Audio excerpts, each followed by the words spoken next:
Bien, on commence. Et il se mit... donc nous commençons aujourd'hui le chapitre 12. Et nous sommes maintenant à Jérusalem. Et à Jérusalem, dans l'opposition à Jésus va se concrétiser et s'organiser. Et ce qui est très intéressant dans la lecture continue de l'évangile de Marc, c'est de voir que dès le début de l'évangile, dès le chapitre 3, il y a sur Jésus une menace de mort. Et là, nous avons aujourd'hui la parabole des vignerons meurtriers.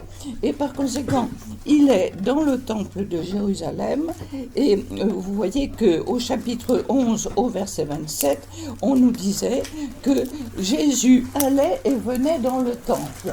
Donc il y a dans le temple un lieu ouvert, et un lieu où l'on peut parler, où l'on peut discuter.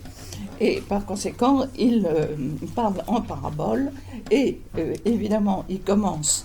Un homme a planté une vigne, l'a entourée d'une clôture, il a creusé une cuve et bâti une tour, et tout le monde, tous ceux qui sont autour de lui, reconnaissent automatiquement la citation du prophète Isaïe au chapitre 5 qui compare son peuple qui dit que Dieu est comme un jardinier ou plutôt comme un vigneron qui prend énormément de soin pour sa vigne, et en particulier dans le texte d'Isaïe qui enlève les pierres pour que la terre soit très bonne, et qu'il retourne la terre, il soigne l'endroit, et il prend des cépages de choix, car il attendait pardon, il attendait de bons raisins, et il n'en a eu que des mauvais, c'est-à-dire des raisins qui sont acides et qui piquent. Et tout le contraire de ce que souhaitait le vigneron. Mais cette parabole d'Isaïe, elle était très intéressante pour montrer le soin que Dieu prenait pour son peuple comme un vrai jardinier comme un vrai vigneron qui entretient avec amour. Alors il y en a parmi vous qui s'occupent du jardin, je sais que c'est fait avec beaucoup de soin et beaucoup d'amour, et bien vous voyez, c'est la même chose. Et donc nous sommes tout de suite en milieu familier. Mais, d'ailleurs, Dieu avait entouré, planté sa vigne, l'entouré d'une clôture, le symbole de la clôture qui est le symbole de la protection, creuser un pressoir et construire une tour pour veiller justement à ce que personne ne vienne y mettre du désordre. Il la loua à des vignerons et il partit en voyage. Alors c'est là où la deuxième partie change par rapport au texte d'Isaïe. Il la loue à des vignerons et il part en voyage. Et ensuite, donc, Jésus invente, je dirais d'une certaine manière, invente son récit. Il l'a donné en fermage à des vignerons et il est parti. Alors, le moment venu, et vous voyez, on a toujours cette idée du bon moment, ce que saint Paul reprendra dans ses épîtres avec le terme de kairos. Il y a l'occasion, le bon moment. Je pense que c'est très important de noter cela. Il y a des moments favorables. Le bon moment, il envoya auprès des vignerons un serviteur. Alors là, nous avons une ambiguïté dans le texte grec qui est assez gênante par rapport au texte hébreu. C'est que le terme qui est employé en grec, doulos, signifie à la fois, doulos, donc l'homme de peine en fait, signifie à la fois le serviteur et l'esclave. Le serviteur et l'esclave. alors que dans le texte grec, dans le texte hébreu, on a deux mots différents pour désigner le serviteur et pour désigner une autre catégorie humaine que sont les esclaves. Et il envoya donc un serviteur afin qu'il prenne des serviteurs les fruits de sa vigne.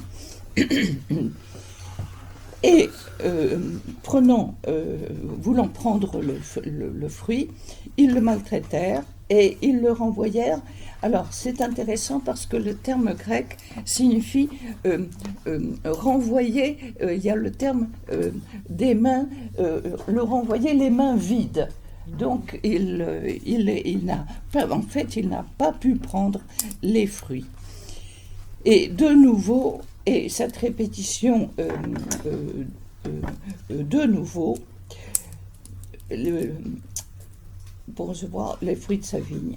Et de nouveau, au verset 4, il leur envoyait encore un autre serviteur, et celui-là, ils l'ont frappé à la tête. Alors le terme le grec qui est employé signifie, en un seul mot, frapper sur la tête, abîmer la tête, frapper la tête. Et on s'est demandé s'il n'y avait pas là une allusion à Jean-Baptiste qui a été décapité. Puisque le verbe grec, si vous voulez, c'est pas comment est-ce que le traduit la tobe, ils l'ont frappé. Oui, il donne bien cette nuance, si vous voulez, de la tête qui est évoquée, et ils l'ont insulté au sens de déshonorer et au sens de l'abîmer. Il envoya un autre, donc un troisième, et celui-là, ils le tuèrent, et de nombreux autres, maltraitant les uns et tuant les autres. Bon, donc il y a vraiment une hécatombe. Et beaucoup d'autres. Ils ont roué de coups les uns et tué les autres. Donc nous sommes dans un climat de violence extrême.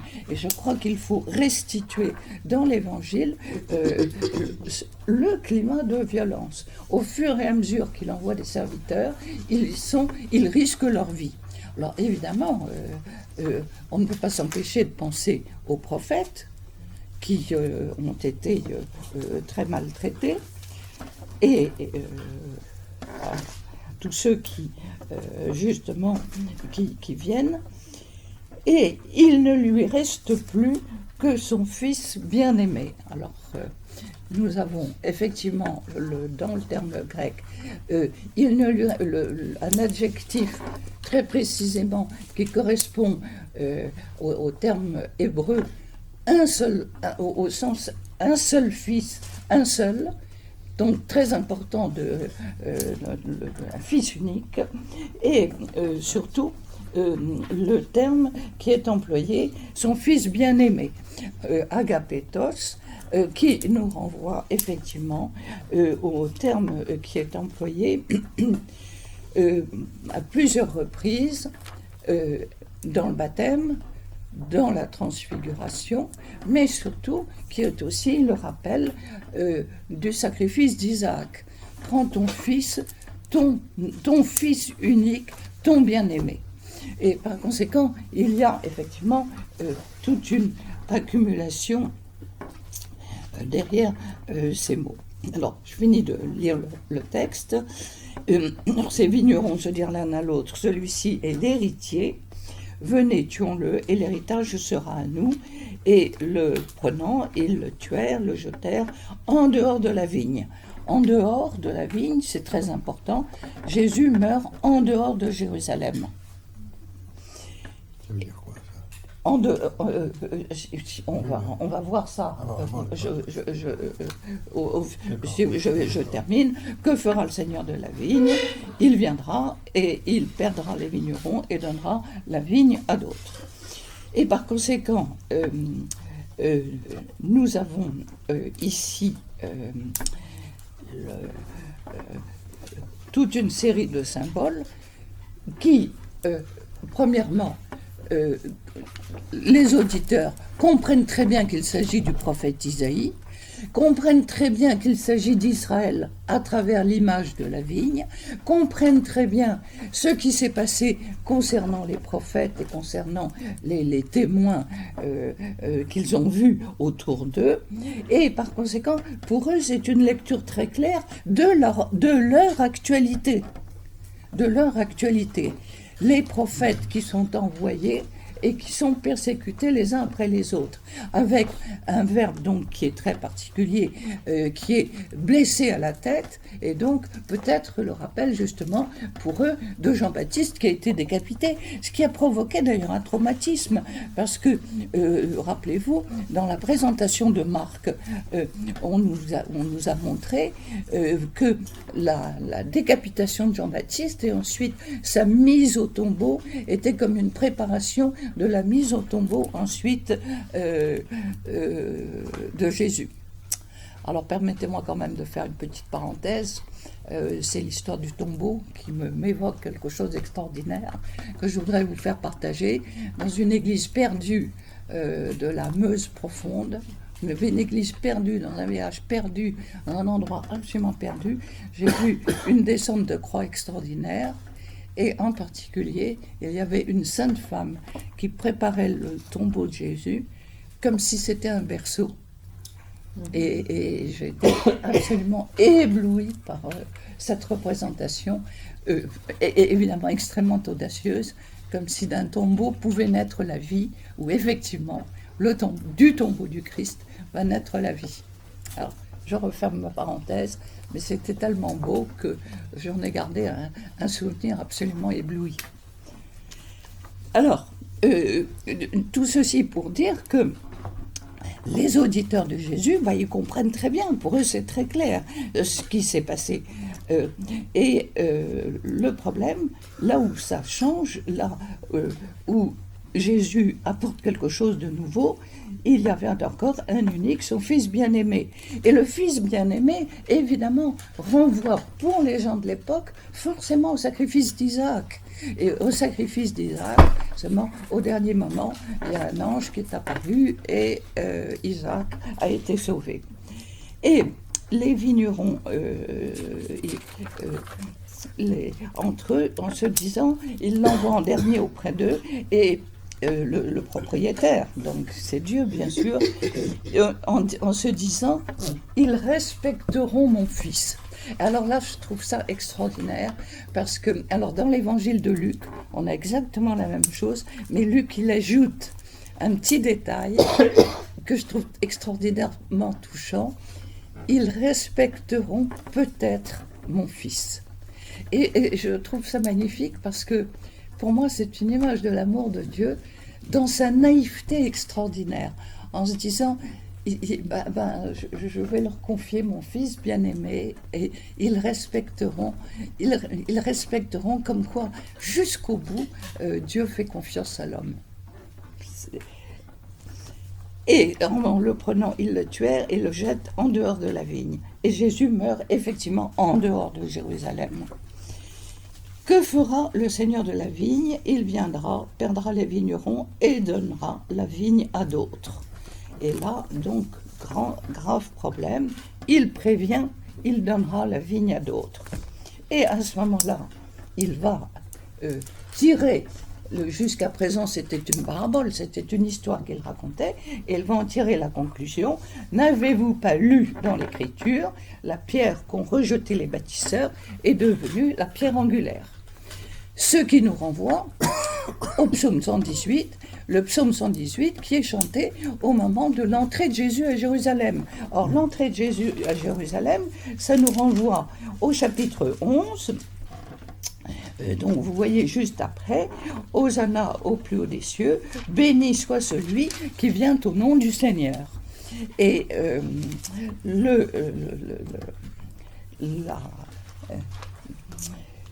donc les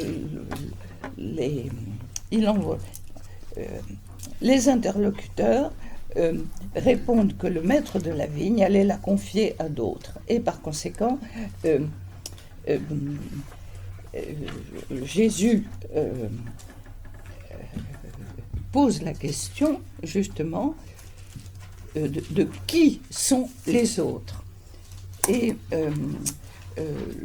Matthieu, qui reprend aussi cette parabole, dit « Le royaume de Dieu vous sera enlevé et sera donné à d'autres. » Alors, ceux qui l'écoutaient, et parmi eux se trouvaient les grands prêtres et les pharisiens, qui comprirent que Jésus parlait d'eux, ils cherchaient à l'arrêter, mais ils avaient peur des réactions de la foule qui le tenait pour un prophète.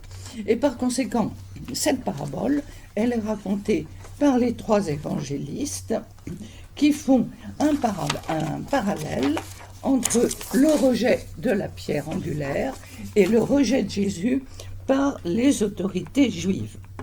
Donc nous avons dans Luc au chapitre 20 et au verset 17. Alors, ce qui est très intéressant, c'est de voir que cette image de la pierre angulaire a été reprise ensuite à plusieurs reprises pour expliquer le rôle que cela a. Dans le psaume, le psaume raconte qu'Israël le redise, la fidélité du Seigneur est pour toujours. Et avec cette idée, quand j'étais assiégé, j'ai appelé le Seigneur, il est venu à mon secours et il m'a remis sur pied. Toutes les nations m'avaient encerclé, mais le Seigneur est venu à mon secours, il m'a remis sur pied. J'étais vraiment persécuté, mais le Seigneur m'a sauvé. Et le psaume continue en disant si j'ai été sauvé, c'est parce que le Seigneur l'a voulu. J'entrerai dans le temple de Jérusalem pour célébrer le Seigneur.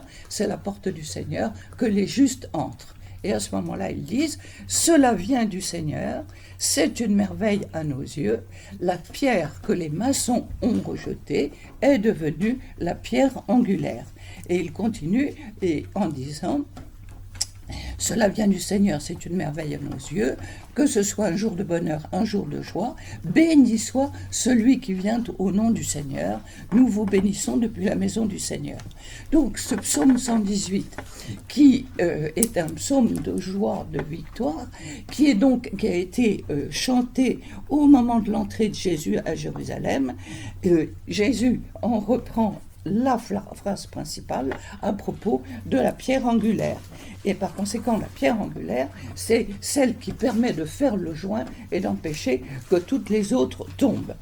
Et par conséquent, ce qui est important, c'est de savoir comment cette phrase va être comprise par les apôtres immédiatement après la résurrection. Sachez-le donc, vous tous et tout le peuple d'Israël, c'est par le nom de Jésus-Christ le Nazoréen, c'est dans le discours de Pierre au Sanhédrin au chapitre 4 des apôtres, où il reprend Jésus-Christ le Nazoréen, c'est-à-dire ce qui était sur l'écriteau de la croix. C'est grâce à lui que cet homme se trouve devant vous guéri, à propos d'une guérison que Pierre réalise au temple. C'est lui la pierre que vous, les bâtisseurs, aviez mise au rebut et qui est devenue la pierre angulaire. Donc, les autorités juives entendent cela, et eux aussi, ils savent très bien qu'il s'agit du psaume 118, ils comprennent très bien. Et donc, Pierre s'adresse à un public juif qui sait très bien ce que cache le mot bâtisseur. C'est la pierre que vous, les bâtisseurs, vous aviez mise au rebut. Et ils se souviennent qu'il leur faut entendre et comprendre, c'est vous, les fils. Alors, effectivement, parce que en hébreu, les pierres et les fils ont la même sonorité et les mêmes consonnes. Donc, la pierre angulaire est une allusion justement à ce que représente le mot fils. Donc, il y a tout un symbole derrière. Et ensuite, dans la première lettre de Pierre, il dit « C'est en vous approchant de lui, pierre vivante, rejetée par les hommes, mais choisie par Dieu et précieuse à ses yeux, que vous êtes vous aussi des pierres vivantes, vous êtes édifiés en maison spirituelle pour constituer une sainte communauté sacerdotale. » Et suit alors la citation d'Isaïe et la citation du psaume. Par conséquent, les premières communautés chrétiennes, pour elles, le texte est extrêmement clair. La pierre angulaire est effectivement le Fils choisi par Dieu. Et vous voyez, il y a ce jeu de mots en hébreu avec la pierre et le fils qui sont les mêmes sonorités. Je rappelle qu'en hébreu, tout se joue sur les voyelles qu'on ajoute et que l'on met. Mais les lettres qui sont écrites ne sont que des consonnes. Donc on joue sur les mots extrêmement facilement. Et on joue sur les sonorités pour faire dire plusieurs choses à la fois à un seul mot, d'où les grandes difficultés de traduction. Et dans l'Épître aux Éphésiens, au chapitre 2, au verset 20, vous avez été intégrés dans la construction qui a pour fondation les apôtres et les prophètes, et Jésus-Christ lui-même comme pierre angulaire. Vous voyez, on ne peut pas être plus clair. Bon. C'est en lui que toute construction s'ajuste et s'élève pour former un temple saint dans le Seigneur. C'est en lui que vous aussi, vous êtes ensemble intégrés à la construction pour devenir une demeure de Dieu par l'Esprit, et vous êtes donc des pierres vivantes. Donc vous êtes des enfants bien-aimés. Et donc vous voyez à quel point ces citations viennent éclairer le sens de la parabole.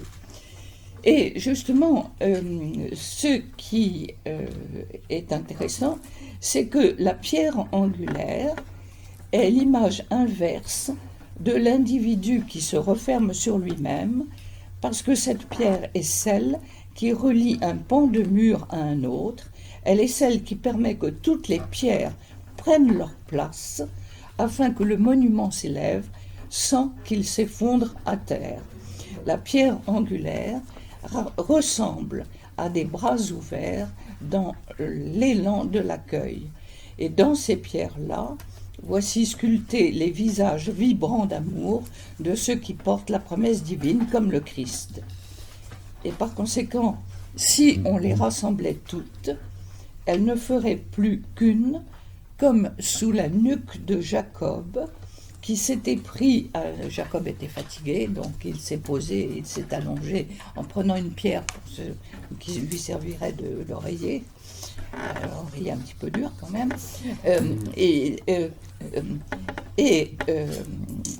Jacob donc s'allonge et il se met à rêver, et dans son rêve, il voit une échelle qui relierait la terre au ciel. Jacob s'éloigna du puits du serment, il fit route vers Charan, il parvint en un lieu, et là il s'endormit. Le soleil déclina, il prit une des pierres du lieu, la plaça sous sa tête, et il s'endormit. Il se mit à rêver, et voici une échelle fortement fichée dans la terre, avec son sommet qui arrivait jusqu'au ciel, et les anges de Dieu montaient et descendaient sur elle, et le Seigneur était appuyé sur elle. Dans Genèse, au chapitre 28, au verset 11. Et c'est saint Irénée qui prend cette comparaison et qui dit, dans le fond, toutes ces pierres angulaires. Saint Irénée parle au IIe siècle après Jésus-Christ. Et saint Irénée dit aux gens qui l'écoutent, vous êtes des pierres vivantes, vous êtes donc vous êtes des fils, vous êtes des témoins. Et par conséquent, il prend cette image très belle de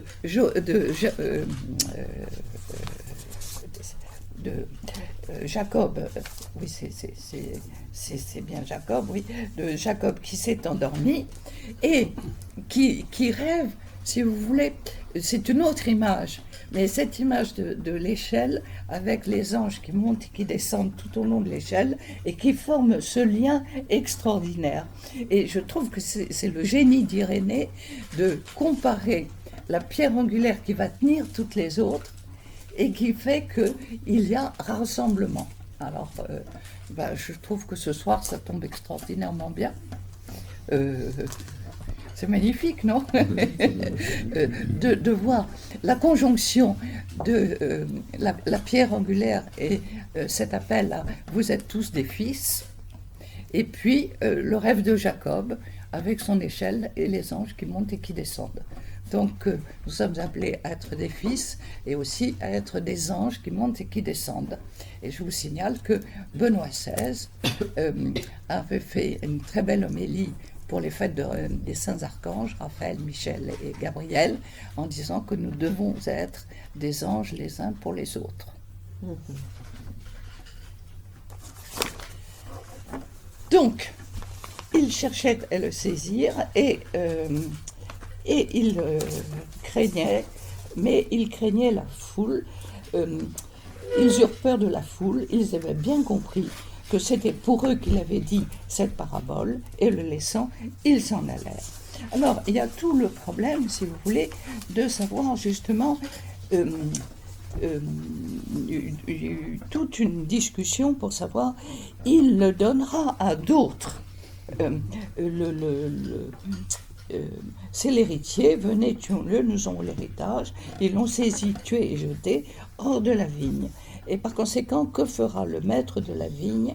Il viendra et il confiera la vigne à d'autres. Alors, on s'est beaucoup posé la question de savoir ce que représentaient les autres.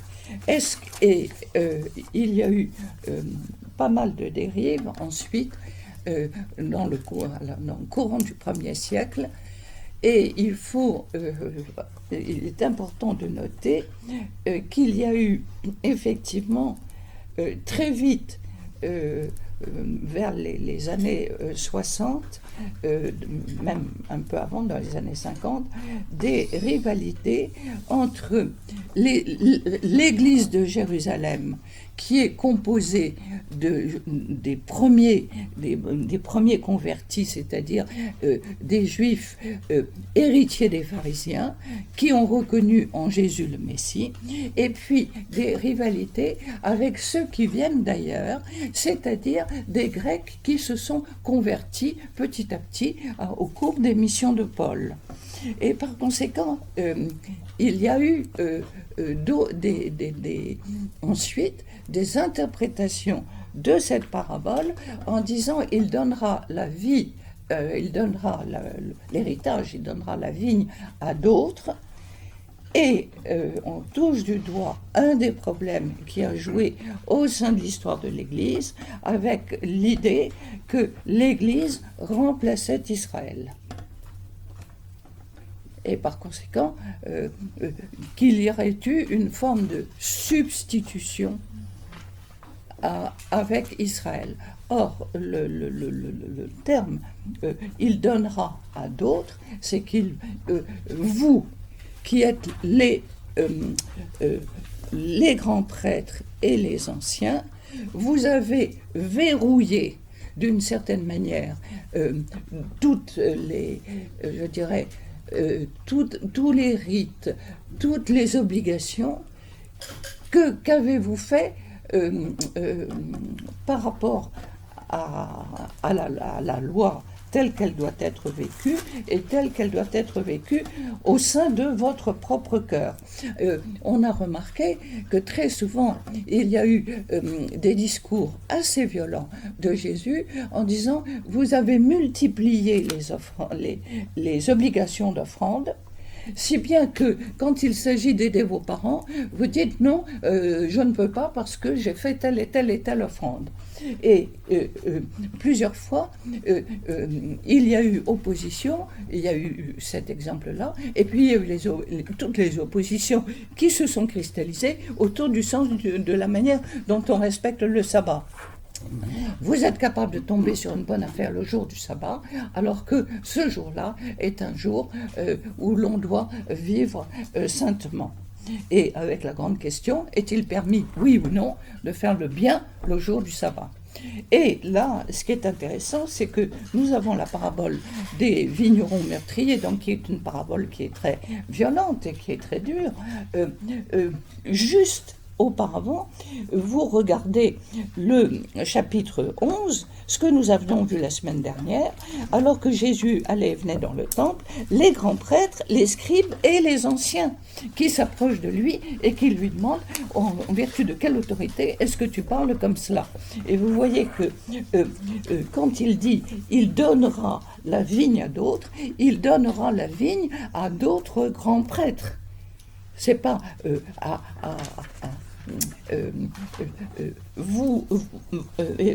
les grands prêtres, les scribes et les anciens.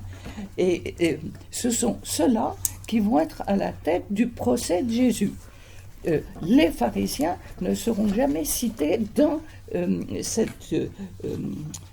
les grands prêtres, les scribes et les anciens. Il faut voir que je dirais, la communauté croyante de l'époque est divisée comme nous sommes divisés, avec, je dirais, une petite aristocratie sacerdotale très puissante et qui faisait la loi, et puis des mouvements comme le mouvement pharisien qui essayait de vivre spirituellement autrement la loi, le mouvement des Esséniens, qui était encore une autre manière de vivre la loi, et puis le mouvement des Zélotes, qui était encore une autre manière.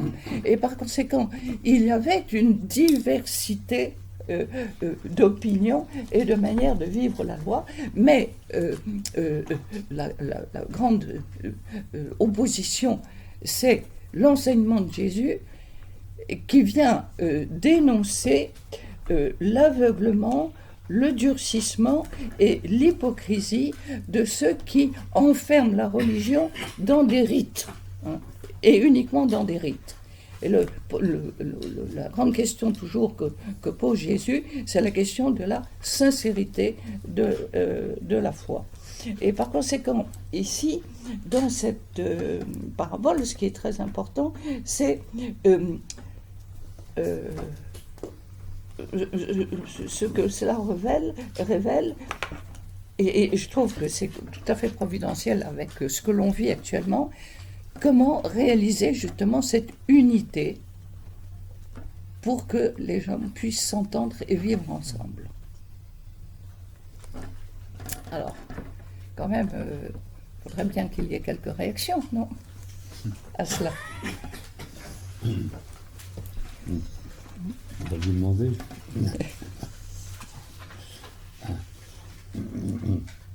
Vous voyez, je crois qu'il faut...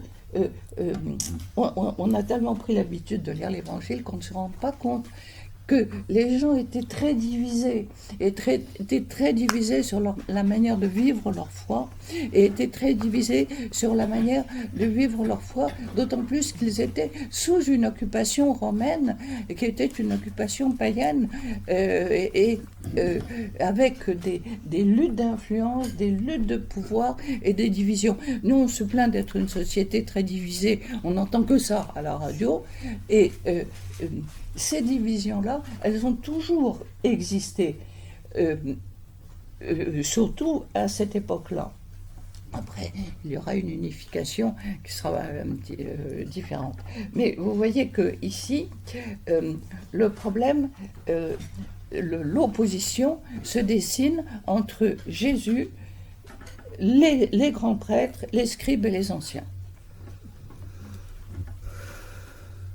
Moi, je veux bien une réaction, hein, parce que je trouve que c'est extrêmement riche tout ce que tu nous dis par rapport à toutes les analogies, toutes les comparaisons qu'on peut faire. Enfin, c'est-à-dire que tu tires la lecture du côté de ce qu'on appelle l'allégorie, quoi. C'est-à-dire que tu donnes une lecture très allégorique. Enfin, les premiers serviteurs qui est renvoyé, donc c'est les prophètes, etc. Enfin, bon. Puis le dernier, c'est Jésus. Enfin, oui. Voilà, c'est très clair. Mais si on oublie toutes ces comparaisons et qu'on lit l'histoire en oubliant toutes ces comparaisons, c'est-à-dire qu'on lit une histoire comme on lit une histoire, quoi. Enfin, oui. on se dit, mais il est bizarre Dieu quand même. Il envoie un serviteur, il se fait renvoyer, le deuxième blessé, le troisième tué, puis il envoie son fils unique. Oui. Bah, c'est pas très raisonnable quand même.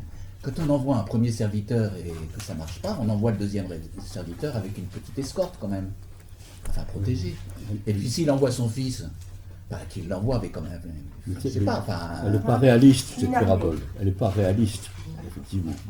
Parce que c'est ce que tu dis, c'est pas réaliste. Je dirais pas ça, je dirais... Bon, Naïf. Merci. Elle est... Naïf. Il est drôlement naïf, Dieu. Oui. Voilà une réaction. Mais oui, mais regarde, moi ça me rappelle cette confiance extraordinaire que Dieu fait à l'homme. Dans la profession de Jérémie, ça m'avait beaucoup frappé, c'est ce qu'on avait étudié l'année dernière. Je mets mes paroles dans ta bouche. Autrement dit, je prends le risque que tu déformes mes paroles. C'est la même chose. Dieu fait confiance à l'homme. Oui. Il est très déroutant. Dieu. Oui. Mais oui, mais on en a fait une image. On en a fait une image terrifiante, castratrice et tout ce que tu veux. Mais oui, mais c'est vrai quand même. Et on oublie cette bienveillance de Dieu qui existe et que l'on voit dans l'Ancien Testament constamment. Oui. C'est ta remarque, elle est très très belle. Enfin, donc c'est dans Luc, hein, sur ce peut-être. Peut-être, ben oui, peut-être ils respecteront mon fils. Dans la même manière, on a aussi ça dans Jérémie aussi, un moment qui est catastrophique. Jérémie est interdit de parole, donc il va envoyer son secrétaire pour annoncer la parole de Dieu, et puis le secrétaire, finalement ça va arriver jusqu'au roi, et le roi va demander qu'on lui lise ce que Jérémie a dit. Et le roi prend son canif et il déchire, il lacère le discours du roi et il jette les paroles de Dieu dans le brasero. Il faisait froid, il y avait un brasero, c'était le salon d'hiver, et il met les paroles de Dieu, les paroles du prophète, donc la parole de Dieu dans le feu. Et Jérémie, quand Jérémie envoie son secrétaire, peut-être ils respecteront ma parole, peut-être. Et je trouve que ce peut-être dit beaucoup de choses. C'est cette confiance jusqu'au bout. Il y a une chose aussi qui m'a comme ça, vraiment touché, c'est que donc c'est une histoire. On est vraiment dans l'histoire, et à un moment de l'histoire, Jésus va prendre la parole. C'est-à-dire, tu as l'histoire des vignerons, et puis on sort de l'histoire, et Jésus, tout ce que tu nous racontes à propos, bon, ça va être confié à d'autres. C'est Jésus qui le dit. Oui. Donc il sort de l'histoire pour dire ça va être confié à d'autres. Alors j'avais pas pensé à cela, et merci, parce que les autres, c'est qui? Tu as insisté sur les autres, c'est qui? Alors, les autres par rapport donc aux grands prêtres, oui, aux scribes. Oui. Parce que... Et alors les autres, là tu nous fais rêver, parce que quand on écoute cela, donc les autres, ah ben donc c'est peut-être nous, pharisiens, à moins que ce soit nous, esséniens, à moins que ce soit nous, zélotes. À moins que... Il ne faut peut-être pas durcir ce terme. Moi, je crois que les autres signifient tous ceux qui acceptent de partager l'héritage. Oui. C'est tout le monde. Oui. Personne n'est exclu. Tous ceux qui acceptent que Jésus soit la pierre d'angle. Voilà. La pierre d'angle qui fait tenir toutes les autres pierres aussi autour d'elle, aussi diverses soient-elles. Personne n'est exclu a priori, à condition d'accepter de partager l'héritage, c'est-à-dire d'avoir la foi. D'accord. Alors merci, j'avais pas pensé, c'est vrai. Mais quand même, c'est moyennant le fait que les vignerons, ils sont... Oui, mais ça c'est... Alors justement, j'ai une explication toujours de Saint Irénée. Alors Saint Irénée, c'est le grand évêque de Lyon, hein, et qui a fait donc son texte contre les hérésies. Et il dit ceci: lorsque Jésus fit son entrée à Jérusalem, tous ceux qui se trouvaient sur le chemin reconnurent leur roi, étendirent leurs manteaux sous ses pas et ornèrent le chemin de rameaux verdoyants en s'écriant dans un débordement de joie et d'allégresse: Hosanna au fils de David, béni soit celui qui vient au nom du Seigneur, Hosanna au plus haut des cieux. Mais ce fut alors de la jalousie chez les mauvais intendants de la vigne, qui circonvenaient leurs inférieurs, dominaient les esprits mal affermis, et pour ce motif ne voulaient pas que fût venu ce roi. Ils lui dirent, « Entends-tu ce qu'ils disent ?» Et Jésus répliqua, « N'avez-vous jamais lu, c'est de la bouche des petits enfants et des nourrissons que tu as préparé une louange. » Dans Matthieu 21 au verset 16 et le psaume 8 au verset 3.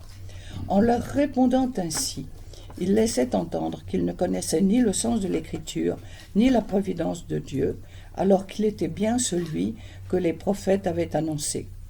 Il est celui dont le nom est un objet d'admiration sur toute la terre, parce que son Père a préparé une louange de la bouche des tout-petits, à cause de quoi sa gloire a été élevée au-dessus des cieux. Mais voyez, ce que je trouve très intéressant, c'est la manière dont Irénée explique. Ce fut alors de la jalousie chez les mauvais intendants de la vigne qui circonvenaient leurs inférieurs, dominaient les esprits mal affermis, et pour ce motif ne voulaient pas que fût venu ce roi.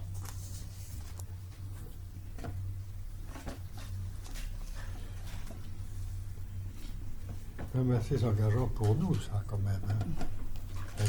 Ça nous conduit à nous interroger. Oui. Même.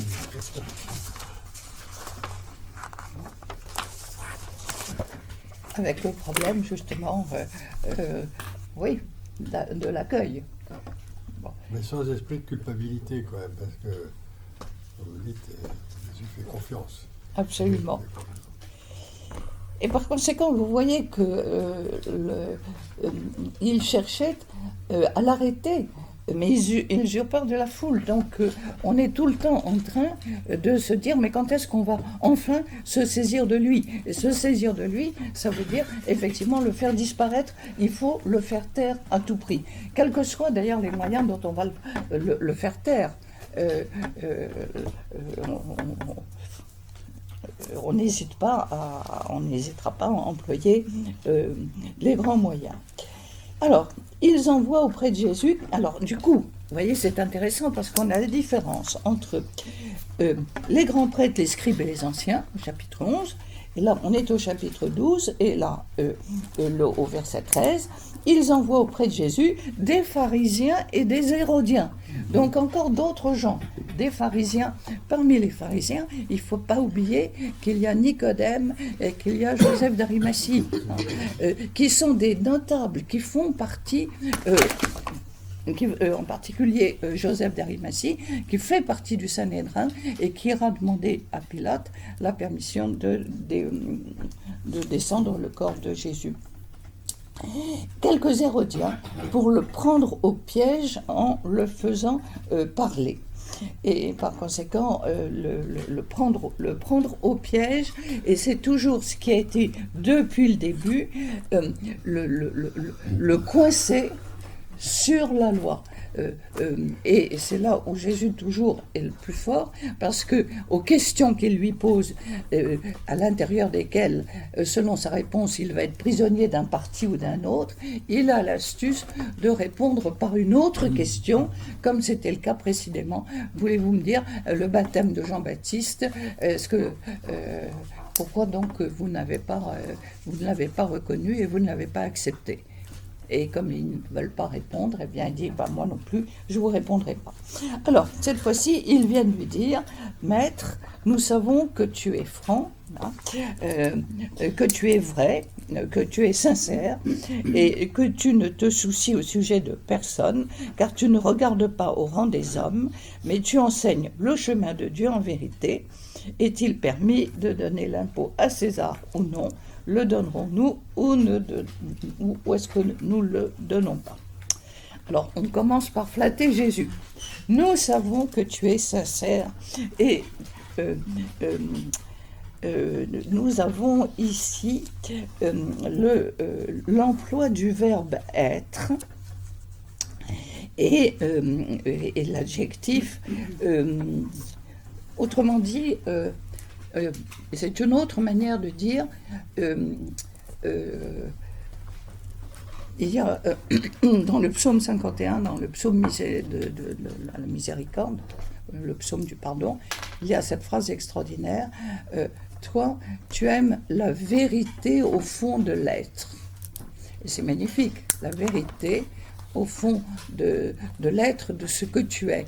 Et c'est exactement ce qu'il commence par dire à Jésus, en disant, mais dans le fond, tout ton être est vérité. Donc c'est une reconnaissance. Nous, si on traduit, on sait, la traduction, elle est très, très mauvaise. Nous savons que tu es franc, c'est-à-dire que tu ne dis pas de mensonge. Mais c'est beaucoup plus profond que ça. Le texte signifie, nous savons que tu es vérité. Donc ils sont en même temps capables de reconnaître en Jésus une parole de vérité. Et vous voyez l'ambiguïté de la nature humaine. Bon. Nous savons que tu es capable, que tu es une parole de vérité et que tu ne te laisses influencer par personne. Donc, est-ce que c'est une question à mon avis, les pharisiens reconnaissent une dimension extraordinairement spirituelle en Jésus. La preuve, c'est qu'il y en a qui viennent la nuit pour le voir en secret et parler avec lui, comme Nicodème.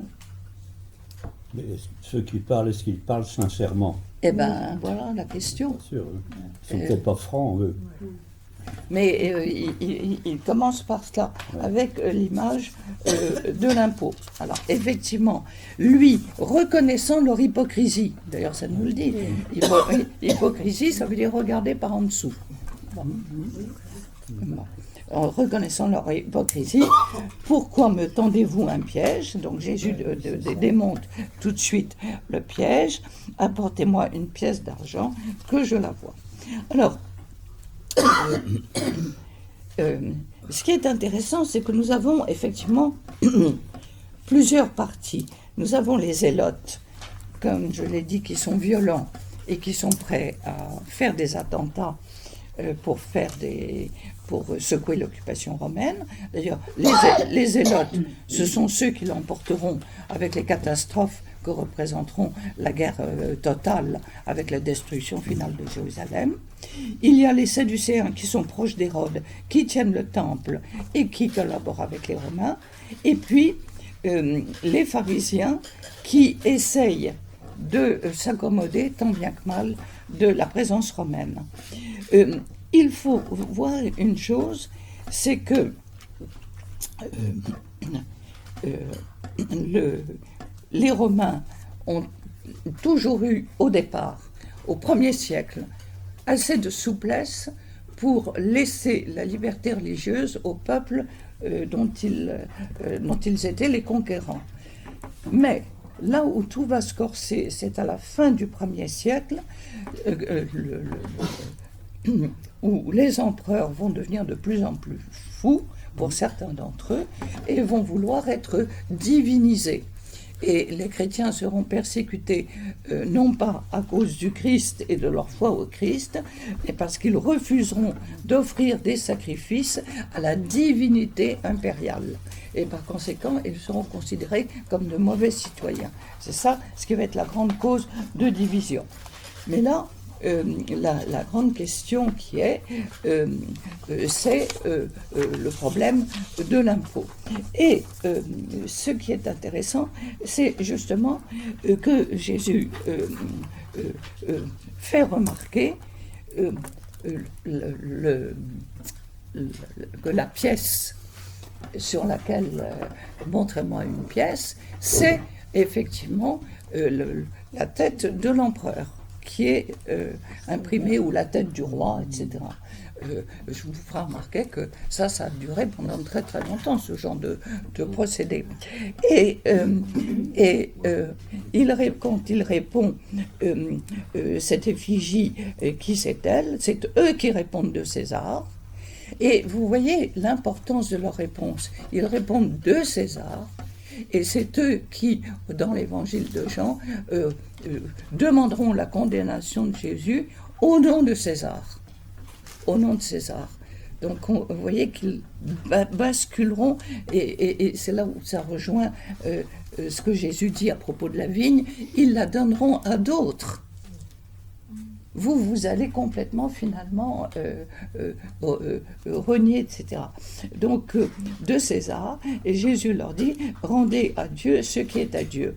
Et par conséquent, il est resté à son propos dans un grand étonnement, parce que dans cette rendez à Dieu ce qui est à Dieu, parce que l'homme a été créé à l'image et à la ressemblance de Dieu. Et par conséquent, il y a sous-entendu un renvoi à la Genèse. L'homme a été créé à la Genèse. L'homme a été créé à l'image et à la ressemblance de Dieu. Donc il y a une dimension divine dans l'homme. Et c'est en cela, si vous voulez, que cet évangile, il est absolument extraordinaire, parce qu'il nous montre cette filiation divine qui nous est donnée et qui nous est proposée, et qui s'accomplit en Jésus.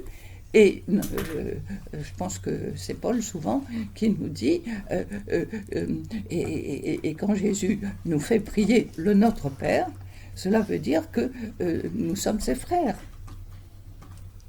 Et que par conséquent, il y a cette filiation divine que nous avons à cultiver comme une bonne vigne, non ? Ça fait preuve de beaucoup d'humour, parce que dire « rendez à Dieu ce qui est à Dieu », qu'est-ce qui n'est pas à Dieu?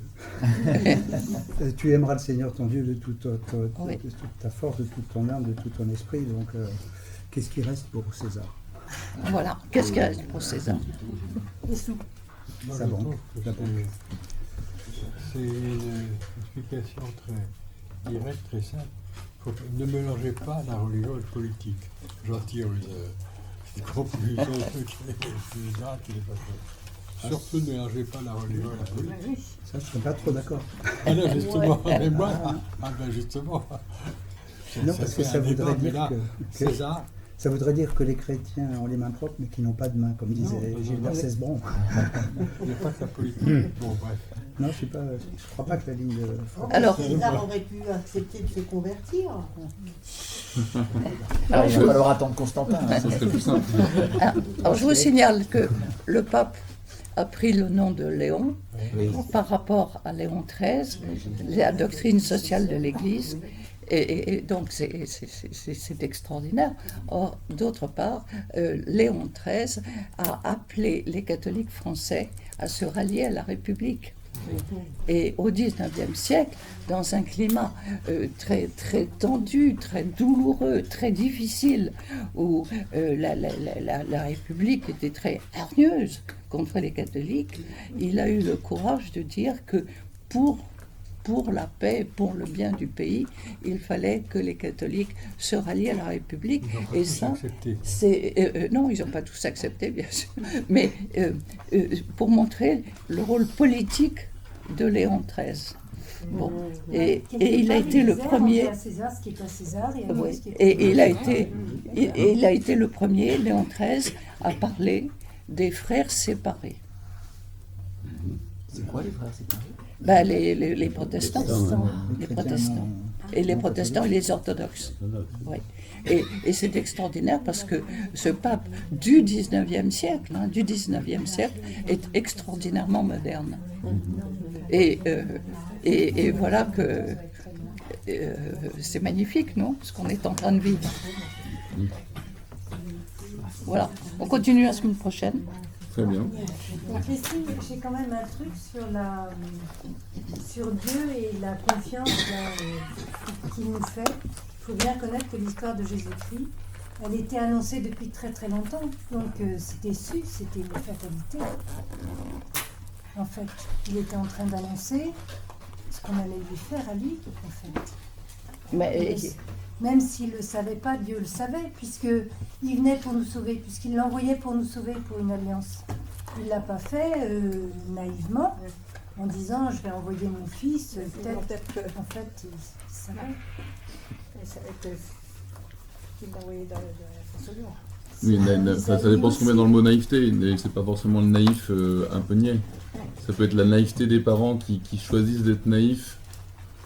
On sait que l'enfant va recommencer ses bêtises, mais on veut lui faire confiance et on choisit de fermer un peu les yeux sur ce qui risque certainement d'arriver, mais Bah, je sais pas ce que Christine avait dans le mot dans la tête en disant naïveté, mais Ben, c'est évidemment cet que Dieu n'est exercice, pas c'est ça, niais.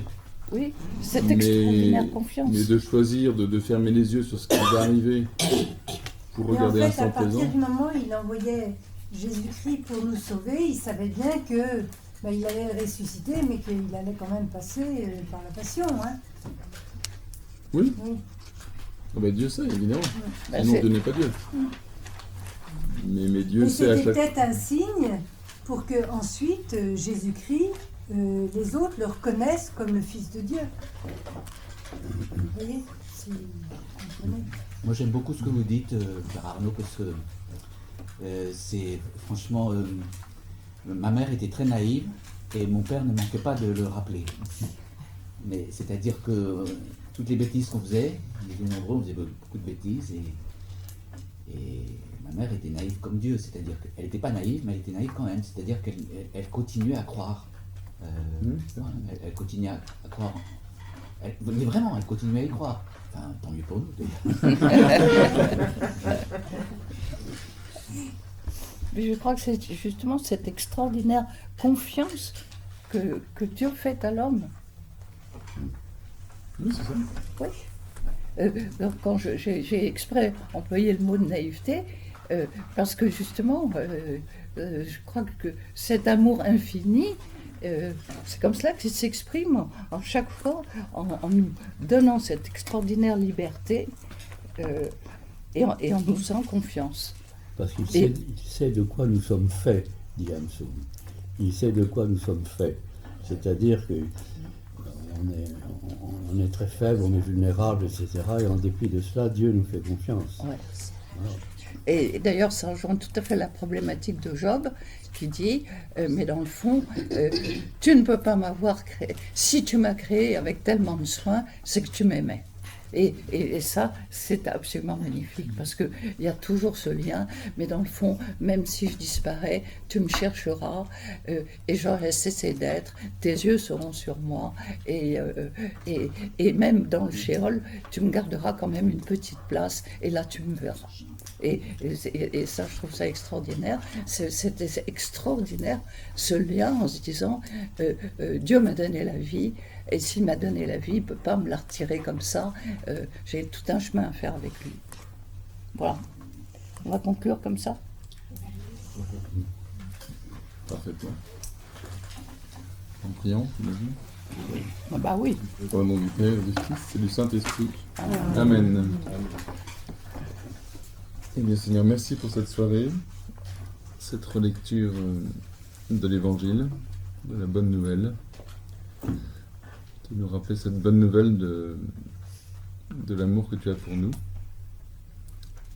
Et puis merci ce soir de nous donner un nouveau pape, de nous montrer l'Église qui avance. Donne-nous d'accueillir ce pape avec confiance, nous aussi. D'être prêt peut-être à nous laisser bousculer, à nous laisser interpeller, mais d'avoir cet acte de confiance que c'est un pasteur selon ton cœur.